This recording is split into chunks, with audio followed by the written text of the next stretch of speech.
Bom dia a todos e a todas. Estamos aqui para discutir hoje a educação de jovens e adultos na diversidade, tratando de um tema bastante interessante que é a EJA no Brasil e no mundo a partir do contexto histórico. Meu nome é Eli Sabino de Oliveira, sou professor licenciado em História pela extinta Faculdade de Filosofia, Ciências e Letras, hoje Centro Universitário de Belo Horizonte, UniBH. Fiz um mestrado em Educação na Universidade Federal de Minas Gerais e concluí recentemente o doutorado também na Faculdade de Educação da Universidade Federal. Tenho uma experiência na educação de jovens e adultos na rede municipal de Belo Horizonte desde 1995, quando me inseri como professor de História em uma escola da rede municipal de Belo Horizonte. Atualmente, trabalho como acompanhante pedagógico na Gerência de Educação Norte, na Regional Norte, né, e acompanhando a educação de jovens e adultos daquele território. Bom, para tratar desse assunto, né, da EJA no Brasil e no mundo a partir do contexto histórico, nós vamos vamos dividir o período da história da EJA no Brasil em três fases distintas. O primeiro que vai de 1930 até 1964, que é um período marcado por muita disputa no campo. A segunda que vai de 1964 até 1984, que compreende o período da ditadura militar no Brasil. E, finalmente, o período de 1985 em diante, que vai delinear os contornos que hoje assumem a educação de jovens e adultos no Brasil. Bom, antes de iniciar o debate propriamente dito, é importante a gente trabalhar com três conceitos. O primeiro, o que é uma educação formal, o que é uma educação não formal e o que é uma educação informal. Chamamos de educação formal todo o processo educativo que se insere dentro do sistema educacional de ensino. Então, a educação básica, de modo geral, a educação e as suas respectivas modalidades, o ensino superior, né, com as suas diversas etapas, nós vamos falar que é um ensino formal, porque ele está sujeito à lei, à legislação. Então, portanto, é um ensino regular. Nesse sentido, quando a gente fala em educação de jovens e adultos, normalmente a gente gosta de dizer assim, olha, no ensino regular, para dizer que é de ensino de criança e adolescente, como se a EJA não fosse um ensino regular. Então, dentro da ideia de que regular é o que está sujeito à legislação, a EJA também é um ensino regular. Só que ela se apresenta como uma modalidade da educação básica. Bom, por ensino não formal, a gente está falando de todo aquele trabalho que é feito por associações comunitárias, por comunidade de base de igreja, por sindicatos, que não tem embora tenham um currículo e tal, não tem pretensão de elevação de nível de escolaridade. Então, se trata de uma educação não formal, porque não se está sujeito à legislação educacional vigente, ou seja, a LDB. E a educação informal é toda aquela educação que a gente aprende tacitamente nas relações sociais, no convívio, né? Um com os outros, no observar o outro fazer, pela simples interação que se estabelece entre seres humanos. A gente chama isso de educação informal. A educação de jovens e adultos, ela é, de certa maneira, tributária sobre muitos aspectos da educação não formal, especialmente em sua origem. A gente vai dizer que somente após o governo Fernando Henrique Cardoso ter sancionado a Lei 93/94 de 1996, é que a educação de jovens e adultos vai ter uma certa formalidade no Brasil, né? Mas a gente continua trazendo esse ranço assim, de que ela não seria uma educação regular. E a gente, nesse curso, está tentando superar essa questão. Bom, mas a gente vai começar falando desse aspecto não formal que marcou a educação de adultos durante uma fase muito extensa no Brasil.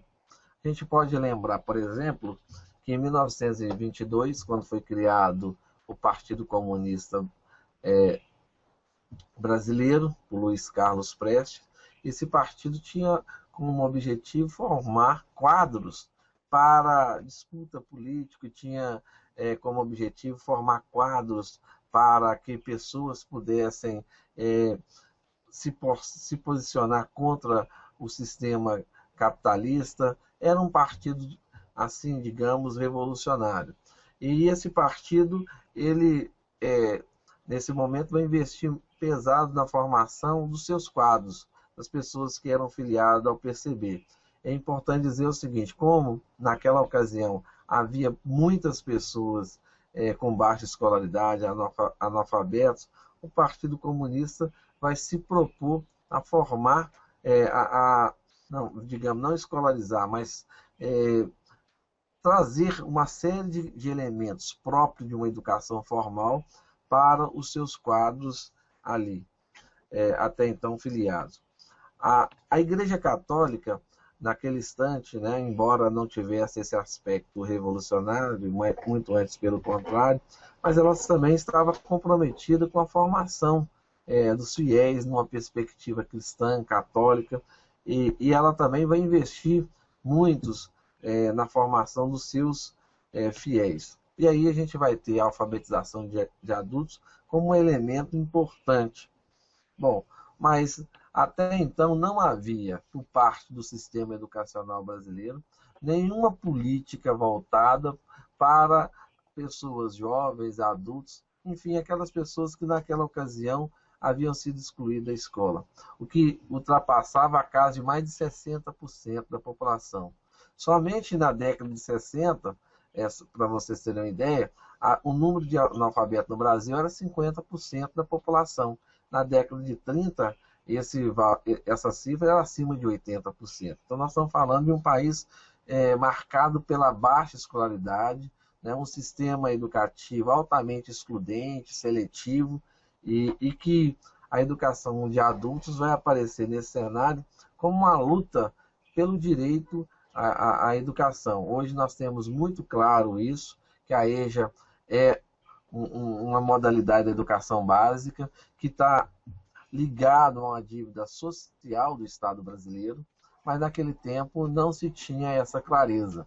Então, hoje, inclusive, uma das funções da educação de jovens e adultos, vocês viram no módulo anterior, é a função reparadora, né, que basicamente essa ideia de que a educação de jovens e adultos, né, se configura como uma dívida do Estado brasileiro a cerca de 14 milhões de analfabetos, que, de acordo com o IBGE, ainda faz parte do Brasil, e mais de 60 milhões de brasileiros que não concluíram o ensino fundamental. E quando a gente pensa que a EJA é ligada ao ensino médio também, a gente tem, podemos dizer que quase 80 milhões de brasileiros ainda, né, precisa que esse direito seja reparado. Mas vamos voltar aqui a essa discussão da EJA, como que ela vai se configurando na luta pela alfabetização no nosso país. E aqui a gente pode dizer, nós vamos começar com o primeiro período, que é o período das campanhas de alfabetização e da gestação da educação popular. Acho que é importante a gente estar frisando nesse momento aqui essa discussão. Sobre a questão da campanha de alfabetização, a gente vai dizer o seguinte, que a década de 1930 é um divisor de águas na história política desse Brasil. Vai chegar ao poder Getúlio Vargas e um grupo de pessoas, né, ligado à classe média que tinha como objetivo criar uma política de substituição de importações, que seria mais ou menos uma política de industrialização desse país. E pela primeira vez, a educação aparece como elemento estratégico dentro do processo de desenvolvimento social, político e, sobretudo, econômico no Brasil. E vai ser criado o chamado Ministério da Saúde e da Educação. As duas partes estavam trabalhando de modo articulado, né, com o objetivo de promover esse desenvolvimento. E também nós temos, na década de 30, um movimento liderado por Anísio Teixeira, Lourenço Filho, Fernando de Azevedo, que é conhecido como um movimento chamado Movimento Escola Novista. Esse movimento Escola Novista, que vai escrever essa chamada Carta dos Pioneiros, tinha como objetivo contestar a chamada escola tradicional, né, que via até então o professor como centro da aprendizagem, era muito marcado naquele tempo ainda com palmatórios, castigos humilhantes. E o movimento Escola Novista, ele vai falar da importância do professor como mediador do processo, como aquele que vai criar situações para que as crianças pudessem aprender e que a escola fosse um espaço atrativo nesse quesito da aprendizagem. Bom, esse período aqui vai ser importante para a revitalização da educação no Brasil, né? Mas vamos dizer que nesse momento ainda a alfabetização de adultos não vai ser pauta do momento. E, pelo contrário, acreditava-se a alfabetização de adultos ela vai aparecer como uma questão especificamente a partir de 1947. O que vai acontecer em 1947? A primeira campanha de alfabetização do Brasil. E essa campanha vai ser desencadeada pelo professor Lourenço Filho, e nesse momento, essa campanha, o que vai estar na base dela é a ideia de que uma das razões que justifica o subdesenvolvimento, o atraso econômico, né, e social do país, era a existência de um contingente muito grande de pessoas analfabetas. E acreditava-se que para vencer o subdesenvolvimento era necessário alfabetizar o país, né? Então era colocado o analfabetismo com grande vergonha como resultado da colonização, e que, em razão disso, tinha que se o Brasil quisesse de fato se aproximar dos países europeus, deveria ter um número maior de pessoas alfabetizadas. Essa campanha também, ela pela primeira vez vai apresentar um método de alfabetização de adultos. E vai aparecer também dentro da sua proposta a ideia de supletivo. A ideia do supletivo, né, de que era possível as pessoas serem certificadas através de um exame de massa, né, através de uma prova de exame de massa, estudando de uma maneira aligerada os conteúdos atinentes ao chamado da escola primária, do ginásio, que era a nomenclatura daquela época. Bom, mas voltando aqui, nessa primeira campanha de alfabetização, vamos falar do método que ficou conhecido como o método Laubach, que era um pastor protestante que construiu um chamado método silábico, né, através dos grupos de sílabas, ia se ensinando a leitura da sílaba até juntar para se formar uma palavra. É importante dizer que as palavras eram desconectadas do contexto social em que o adulto estava inserido, e que buscava apenas fazer uma articulação entre o som das falas, né, o chamado fonema, com a escrita, né, com os grafemas. Mas não tinha por objetivo, em momento nenhum,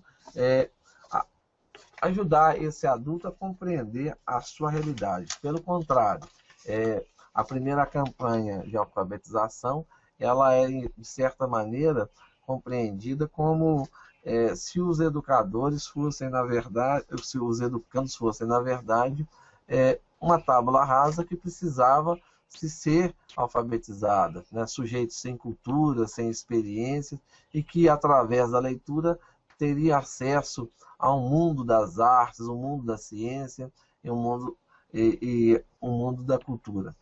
Bom, 10 anos depois dessa primeira campanha, nós vamos ter a segunda campanha. E essa segunda campanha, ela vai ser Paulo Freire vai ser uma figura muito importante, porque ele vai participar da comissão lá de Pernambuco, né, nesse segundo Congresso Nacional de Educação, e lá o que eles vão querer questionar é o lugar ocupado pelos analfabetos. A primeira coisa que eles fazem é a inversão. O analfabetismo não é causa do subdesenvolvimento, é consequência. Então, quem gera o subdesenvolvimento não é o analfabeto, mas é o subdesenvolvimento que gera o analfabetismo. Bom, o segundo ponto, que o analfabeto são pessoas, a pessoa analfabeta é uma pessoa também que possui cultura, saberes da prática, saberes fazeres que são importantes na constituição de uma sociedade. E outro elemento importante destacado por essa campanha, que o processo educativo ele deveria não ser em oposição àquilo que os analfabetos já sabem, mas em complementariedade. Não poderia ser, né, esse analfabeto que já tinha sido espoliado socialmente, não poderia ter uma espoliação também cognitiva. Pelo contrário, aquilo que eles sabiam deveria ser tomado como referência para se iniciar o processo de alfabetização. E é importante dizer também que é nesse momento que vai surgir, juntamente com essa campanha nacional de alfabetização, um processo que a gente chama de educação popular no Brasil.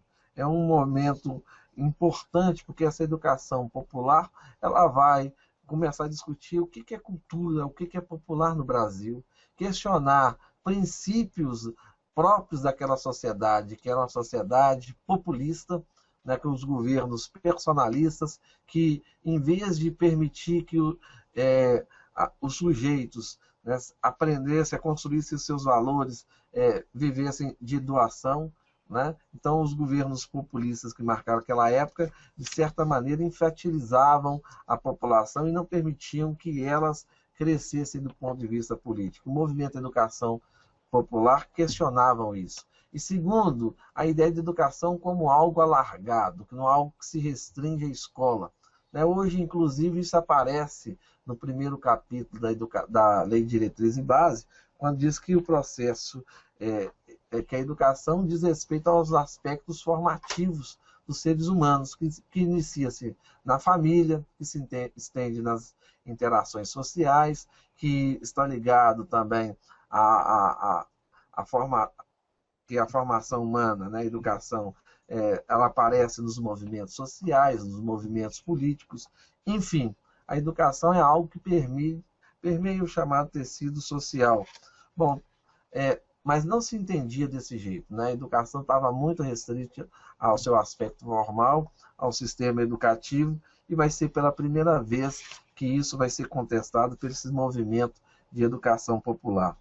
Esse contexto que vai aparecer a educação popular, da década de 50 e 60, é uma época muito fecunda no mundo, né, e no Brasil. Né? Vamos colocar alguns pontos próprios desse período. Primeiro que a gente tem que lembrar que é o contexto da Guerra Fria. Né? O mundo estava polarizado entre a extinta União Soviética, defensora do bolchevismo, né, do chamado socialismo real, e do outro polo estavam os Estados Unidos, né, defensor da economia de mercado, defensor do capitalismo, da propriedade privada. Bom, e nesse contexto, né, quem não se posicionava em favor de um ou outro era estigmatizado.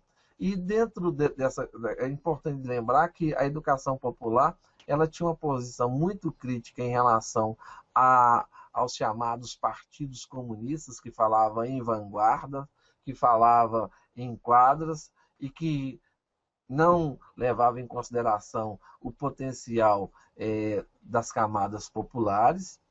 E do outro lado, né, a economia de mercado, né, que marcado assim, o capitalismo altamente seletivo e excludente. A educação popular ficou nessa posição, né, sendo criticado pelas chamadas esquerdas, né, e sendo também atacada pela direita.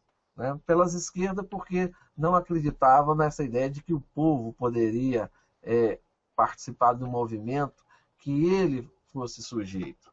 E da direita, exatamente em razão de que a educação popular sempre acreditou na capacidade dos seres humanos forjarem seus próprios destinos, né? E por isso mesmo que ela criou uma expressão chamada de educação emancipatória. Mas vamos lembrar alguns elementos próprios da década de 50 e de 60. Nós temos lá o recrudescimento das ações imperialistas e luta pela descolonização da África e da Ásia. Tá? O que seria esse recrudescimento das ações imperialistas?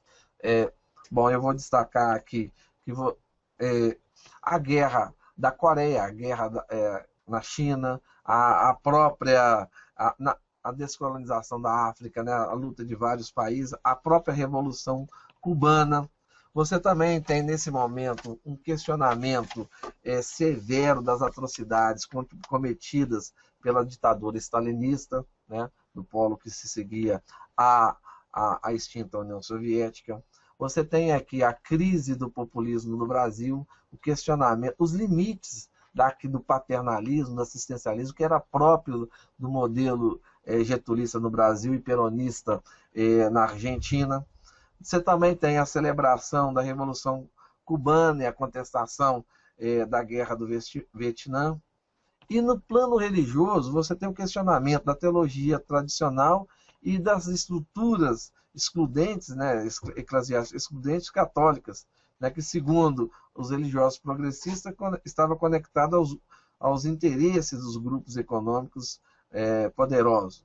Bom, nesse momento também você tem a expansão de movimentos religiosos que defendiam a chamada opção preferencial pelos pobres, né, que vai culminar com a reforma religiosa do Concílio Vaticano II e a elaboração da teologia da libertação na década de 70, por determinados leigos e elementos do clero católico. E, finalmente, nós temos o fortalecimento dos movimentos sociais, ligas camponesas e sindicatos. E sindicais. E é nesse cenário aí que a educação popular vai se apresentar. Né? Então, uns elementos que tem uma parte que está no texto que vocês têm acesso ao Moodle, que eu acho que ajuda a gente a pensar um pouco nessa matriz teórica da educação popular.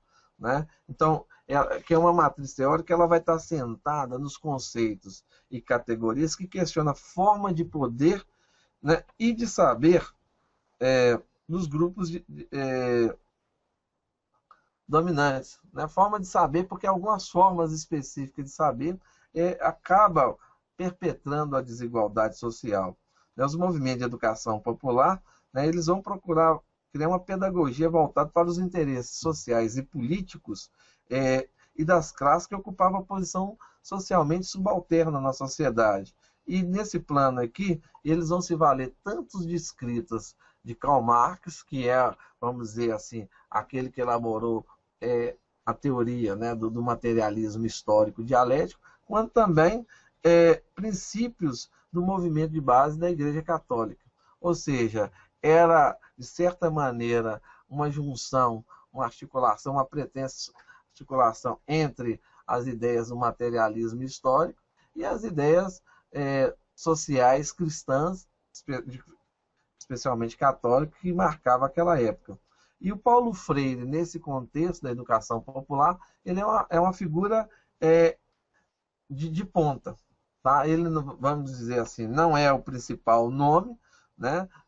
Ele é o principal nome, mas não é apenas o movimento que ele criou, havia espalhado essa ideia da educação popular na sociedade inteira. Por exemplo, na Igreja Católica, o movimento de educação de base da Conferência Nacional dos Bispos, CNBB.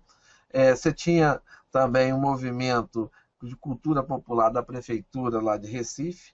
Tinha o CPCs, que é o Centro Popular de Cultura, organizado pela União Nacional dos Estudantes. Tinha a CEPLA, que era a Campanha de Educação Popular da Paraíba. E tinha um movimento chamado de Pé no Chão, também se aprende a ler, da Prefeitura de Natal.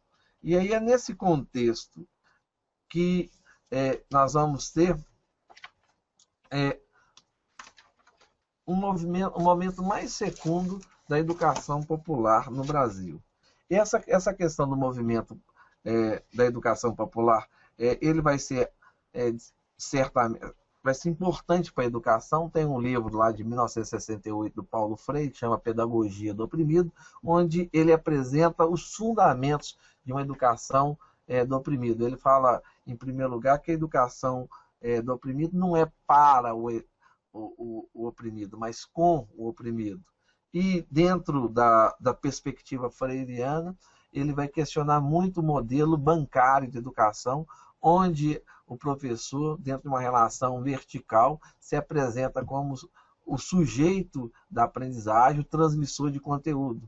Em lugar de uma educação bancária, em que os alunos apenas sentados nos bancos escolares ouvem o que o professor fala, e também bancária, porque o professor está depositando ali seu conhecimento e depois ele vai, por meio de avaliação, verificar o que ficou, né? Qual que é o saldo bancário daquele conhecimento. Né? Então, o Paulo Freire ele vai criar uma outra expressão, que a educação tem que ser uma educação dialógica, problematizadora.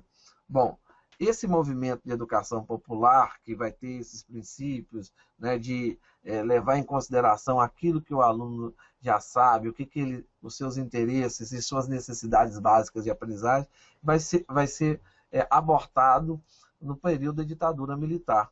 Paulo Freire, Anísio Teixeira, né, tantos outros nomes ligados à educação, numa vertente mais progressista, vão ser exitados do país. Nós vamos entrar na segunda fase, que a gente vai chamar, que é a fase do Mobral, que vai de 1964 até 1984. Na verdade, o Mobral vai ser extinto em 1990, quando o Collor vai assumir a presidência da República. E no lugar do Mobral, o Collor vai criar a Fundação Educar, que vai ser também uma fundação que vai ter um olhar muito paternalista e assistencialista em relação aos adultos. Mas vamos agora ver, então, passar para essa segunda parte, que é do Mobral. Né? Então, o Mobral ele vai ser criado em 1967 com o objetivo de combater a memória dos movimentos educacionais que precederam o regime. Aqui a gente está destacando especialmente a questão do... o que acontece nesse momento? Nós estamos falando do movimento de educação popular. Né? Mas nesse combate aqui, é interessante que o Mobral vai receber um investimento pesado do ponto de vista financeiro. Vai ter uma coordenação centralizada, né, que vai orientar como que, do ponto de vista metodológico, vai ser criado, vai ter uma supervisão grande dos materiais didáticos, né? E sem levar em consideração, obviamente, as diferenças regionais, que é o que fazia o movimento de educação popular. Uma outra coisa também ligada ao Mobral, né? Eu falei que na primeira campanha de alfabetização, de 1947 a 57, o método de alfabetização de adultos era um método silábico, né? E falei também que não levava em conta as palavras dentro do seu contexto. No caso específico do Mobral, o método vai se assemelhar, entre aspas, ao método de Paulo Freire, porque vai ser um método global. Né? A primeira lição era a palavra tijolo.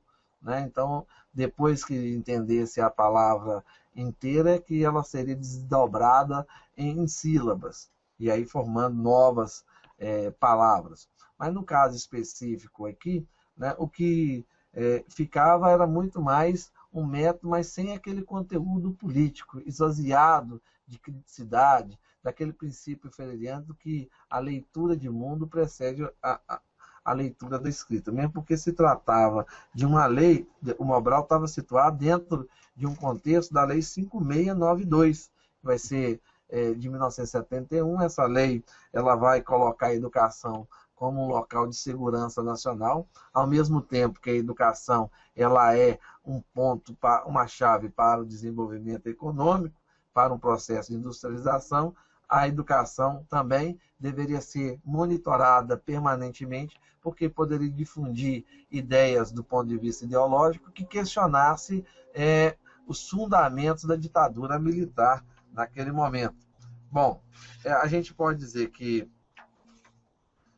esse momento da educação de adultos foi fadado ao fracasso exatamente porque não se levava em consideração aquilo que o sujeito já trazia para o processo de alfabetização, o conteúdo era altamente controlado e era uma leitura mecânica, destituída de sentido, desvinculada da prática social. Né? O governo, em um texto da Magda Soares, um texto recente sobre letramento, né? É um tema em 3 gêneros, a autora nos lembra o seguinte, que a diferença do Mobral, campanha de alfabetização do Mobral, pela campanha de alfabetização cubana, é que lá em Cuba os livros, né, textos, materiais de leitura foram levados aos mais diversos rincões daquele país. E aí as pessoas acabaram fazendo com que o livro se tornasse um elemento presente em sua vida cotidiana. Enquanto que no Brasil, né, o Mobral, ela levava fragmentos de textos e depois que passava o tempo, as pessoas acabavam até esquecendo do processo de leitura, porque aquilo ali já não fazia sentido nenhum na vida deles. Né? Bom, agora voltando aqui, o supletivo, né, que eu falei com vocês, ele aparece na segunda campanha, agora ele vai aparecer na própria legislação, na lei 5692, e claramente com a ideia de encurtar o tempo de escolarização, aligerar conteúdo, enfim, o supletivo dentro de uma ideia de uma educação compensatória. Né? Então, mas isso vai deixar marcas indeléveis na história da educação no Brasil, exatamente por essa questão. Bom, uma outra coisa que eu queria destacar com vocês aqui é sobre a educação de jovens e adultos na atualidade. É importante dizer o seguinte, que a Constituição de 1988 ela é um marco. Quando no capítulo que vai tratar da educação, vai apresentar que o ensino fundamental é um direito público subjetivo, inclusive para aqueles que não tiveram acesso a ela na idade própria. A gente, na EJA, gosta de questionar essa palavra idade própria, porque a gente acha que não existe idade imprópria para se aprender. Mas o espírito da lei está assim, que a idade própria seria a infância e a adolescência. E é aqui que a gente vai estar focando. Essa legislação, ela coloca que, quando fala que é um direito público subjetivo, quer dizer que é um direito do ser humano, que é um direito inalienável, que não pode ser transferido, como pele e carne, né, que não tem como ser dissociado um do outro. E que qualquer um pode exigir esse serviço. Então, a educação de jovens e adultos ela aparece pela primeira vez na história da educação do Brasil como um direito, né, que pode ser interpelado aos gestores, né, nas políticas públicas. Apesar dessa Constituição, que no último dia 5 de outubro, agora completou 25 anos de existência, ter que tocar nisso, custou mais de 10 anos para ser regulamentado essa questão. Né? Eu falei 10 anos, não chegou 8 anos, porque vai ser somente em 1996, quando a LDB vai ser sancionada pelo governo Fernando Henrique Cardoso, que nós vamos ter um capítulo, né, o capítulo 37 e 38, tratando especificamente da educação de jovens e adultos no Brasil. E esse capítulo ele é importante, porque ele assume alguns princípios. Né? Primeiro, que a educação de jovens e adultos é uma modalidade da educação, é uma modalidade da educação básica. O que quer dizer uma modalidade? Quer dizer que ele não tem que ser uma reprodução, que ele não pode ser uma reprodução, né, do ensino fundamental ou ensino médio para crianças, adolescentes e jovens. Ele tem que ser feito adequado às especificidades desse público.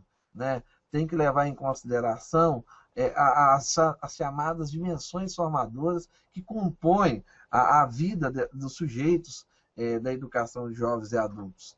Bom, outra coisa também que a legislação toca, que é muito importante, que os materiais didáticos não podem ser o mesmo, nem a metodologia. Isso tudo traz uma discussão muito interessante, muito rica para as pessoas que atuam na educação de jovens e adultos.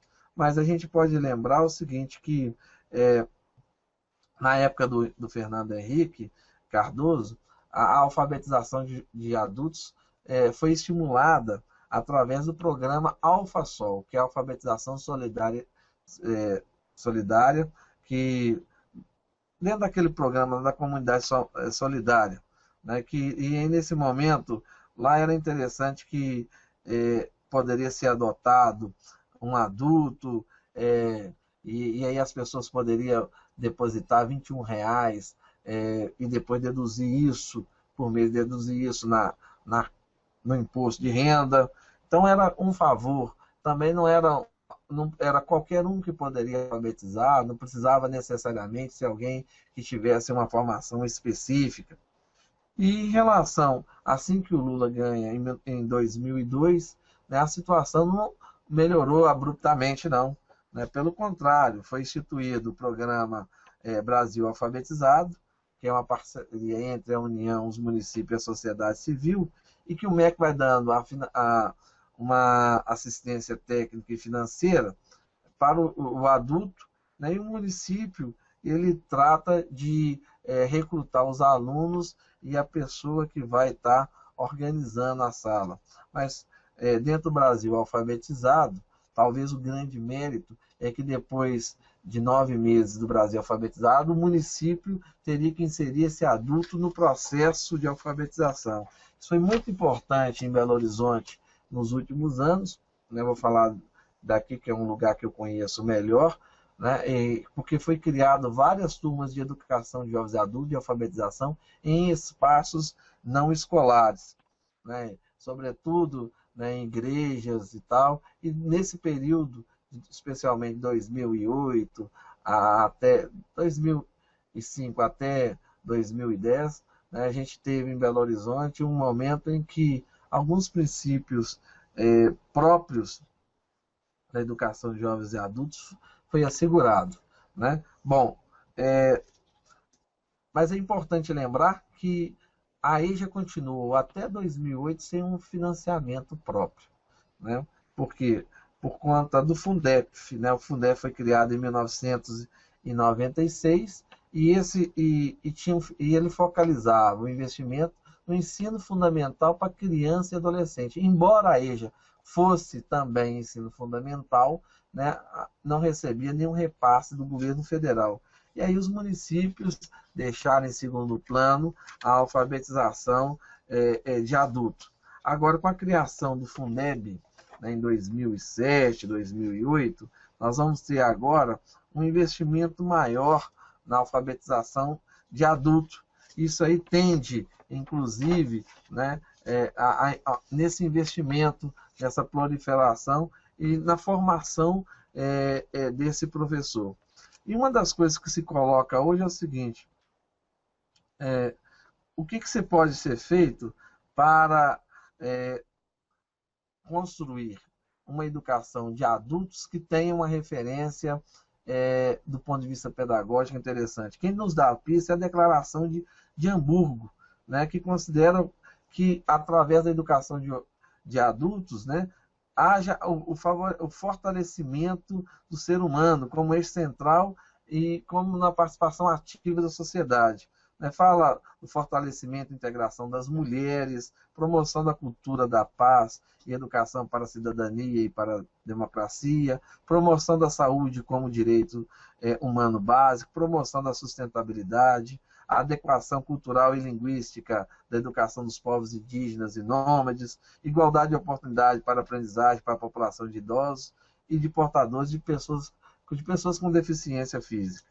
Bom, e uma questão que se coloca hoje, e que o nosso curso de aperfeiçoamento não pode deixar de colocar, é o seguinte: a educação de jovens e adultos, a educação popular, forjada na década de 50 e 60, né, e que, de certa maneira, sufocada no período ditatorial. Agora que nós voltamos num Estado democrático de direito, tem alguma coisa a contribuir?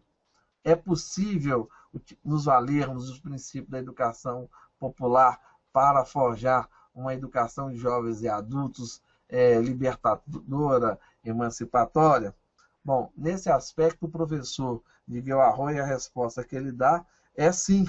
Né? Ele fala que, considerando a especificidade desses sujeitos, né, que são marcados pela uma posição subalterna no mercado de trabalho, pela discriminação de raça, de gênero, né, pela presença no espaço territorial específico, né, porque eles residem, em sua maioria, em periferias, vilas, favelas, no campo, né, ele acha que a educação de jovens e adultos ele tem condições de trazer novamente essa perspectiva de uma educação emancipatória, fortalecimento desses grupos subalternos.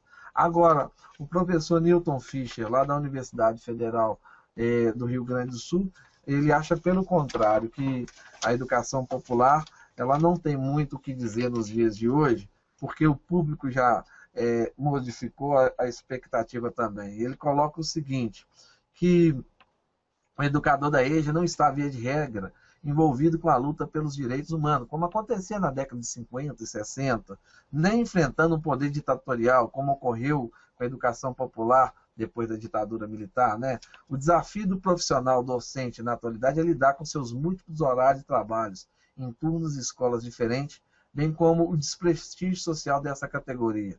Ele fala ainda que os jovens e adultos, né, os alunos, eles não estão organizados nem posicionados em lutas coletivas.